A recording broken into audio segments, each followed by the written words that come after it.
Now that's hard, bro. So you say you went overseas, you played 2 years, bounced around, came back. Mm-hmm. Like, was that decision hard to like give up the love, like basketball, like that final, like, all right, man, I'm about to hang it up.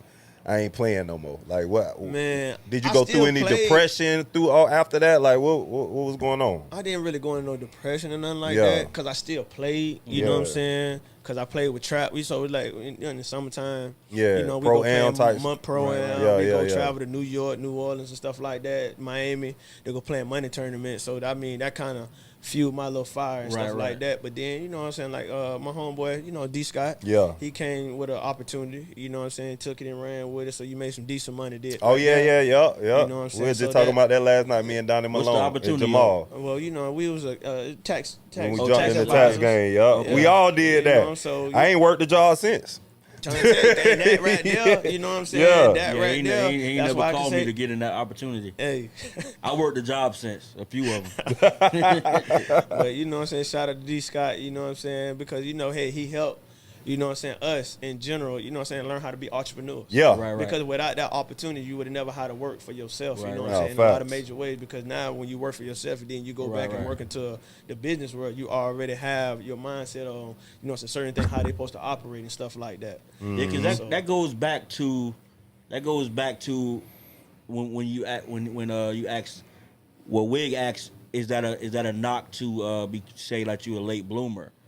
Because what happens is with guys like you who played ball all this time and was the man and went to the next level, played professionally, or even if they don't play professionally, it's a certain ideal of a peak, like you peaked. Most def.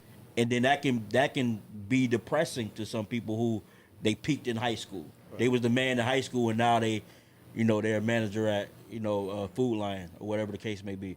So, I guess you kind of answer that where you found something, or you found things that can transition to being a man in another arena. Yeah, no doubt. Because I mean, at the end of the day, you gotta find something else, life after basketball. Yeah. You know what I'm saying? What's your competition in that format? So like for me right now, coaching kids, being around kids, because I'm also a school teacher. Well, I'm an assistant dean at my school. So you know what I'm saying? I'm around kids 24/7. Oh, because I was gonna ask you some fucked up questions, but no, man, answer. You know what I'm saying? We here now. You know what I'm saying? But you know, just being around them, just trying to get them advice, because you know what I'm saying. A lot of kids of today, they don't have father figures in their life, and then we don't know about, you know what I'm saying, what's going on at home with these kids. So, you know what I'm saying, trying to get to the root of, you know what I'm saying, what's what, but then at the same time, you just trying to pour into them to help them along their journey, because a lot of them, you got to play football, a lot of them play basketball, but they, you know what I'm saying, when they go to school sometimes, some of the kids don't even want to do their work. They just go because they forced. Yeah. But I'm like, at the end of the day, you here, you might as well clock in, because, you know what I'm saying, at the end of the day, you're a student athlete. Yeah. So if you want somebody to come in and pour into you and, you know what I'm saying, give you an opportunity to go to the next level, you got to do your work now. You know what I'm saying? No, I love that, man. And I know you got your family out here. I don't want to hold you too long. Man, so we're going to get into, as we wrap it up a little bit, we're going to get into some questions for you, some Florida Hoop Legends questions. First, what do you consider, or what makes a Florida Hoop Legend in your opinion?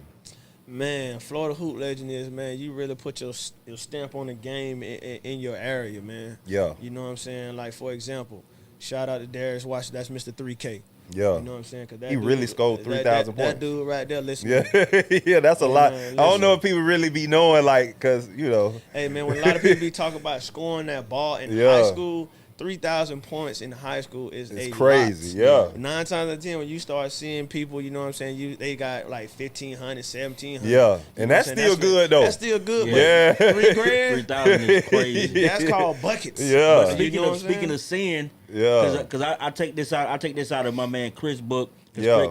Chris wasn't able to be here today, but shout out to Chris, man. What is a moment that stands out in high school that you can remember, like, I remember this happened and I was there, this how I felt? Yep. Man, summer going into our junior year, we played against Cypress Creek High School. The number 9 pick, Amari Stoudemire. Yeah.